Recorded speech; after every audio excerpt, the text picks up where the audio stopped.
ആലപ്പുഴയിൽ CPIM local committee അംഗത്തിന്റെ പേരിൽ കാപ്പ ചുമത്തി. കായംകുളം പുതുപ്പള്ളി ലോക്കൽ കമ്മിറ്റി അംഗം സിബി ശിവരാജന്റെ പേരിലാണ് കാപ്പ ചുമത്തിയത്. വിവരങ്ങളുമായി ആലപ്പുഴയിൽ നിന്നും മനീഷ് മഹിബാല് ചേരുന്നുണ്ട്. മനീഷ്, എന്തൊക്കെയാണ് വിവരങ്ങൾ? അൻവരയ, Kayamkulam Puthuppally CPM local committee അംഗം CB ശിവരാജനാണ് കാപ്പ ചുമത്തിയെന്ന വിവരമാണ് ലഭിച്ചിട്ടുള്ളത്. പോലീസ് ഇത് ഔദ്യോഗികമായി ഈ ഉത്തരവ് പുറത്തുവിട്ടിട്ടില്ല. നിലവിൽ 9 മാസം ജില്ലയിൽ കടക്കാൻ പാടില്ല എന്നുള്ള വിലക്കാണ് ഏർപ്പെടുത്തിയിട്ടുള്ള DIGയുടെ ഉത്തരവാണ്.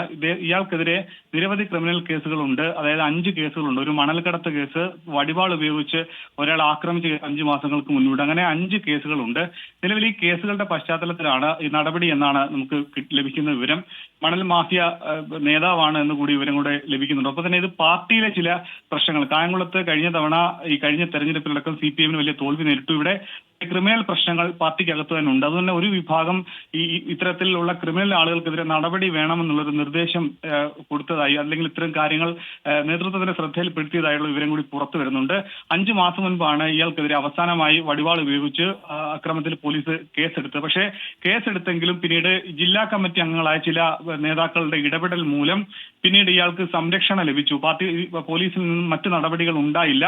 അന്ന് പാർട്ടി പ്രവർത്തകരുടെ എതിർപ്പ് കണക്കിലെടുത്തും പാർട്ടി അന്വേഷണ കമ്മീഷൻ നിയമിച്ചെങ്കിലും അതിന്റെ റിപ്പോർട്ടോ അല്ലെങ്കിൽ എന്ത് നടപടി ഉണ്ടായി, എന്താണ് സത്യാവസ്ഥ എന്നറിയുന്ന കാര്യങ്ങളിലേക്ക് ഒന്നും ഈ റിപ്പോർട്ട് പുറത്ത് വെളിച്ചം കണ്ടില്ല. കായംകുളത്തെ CPM ചില സൈബർ പേജുകളിൽ ഈ സിബിഐ സംരക്ഷിക്കുന്നത് സംബന്ധിച്ച് നിരവധി പരമ്പരകൾ, അത്തരത്തിലുള്ള നവമാധ്യമങ്ങളടക്കം അത്തരത്തിൽ പ്രചരണം നടന്നു. ഇതിനുശേഷമാണ് നടപടി വന്നിട്ടുള്ളത്. എന്തെങ്കിലും ഈ നടപടിയെ പറ്റിയുള്ള വിശദാംശങ്ങളൊപ്പം തന്നെ ഇത് ഔദ്യോഗികമായിട്ടുള്ള കാര്യങ്ങൾ പോലീസ് പുറത്തുവിട്ടിട്ടില്ല. ആൻമരിയ.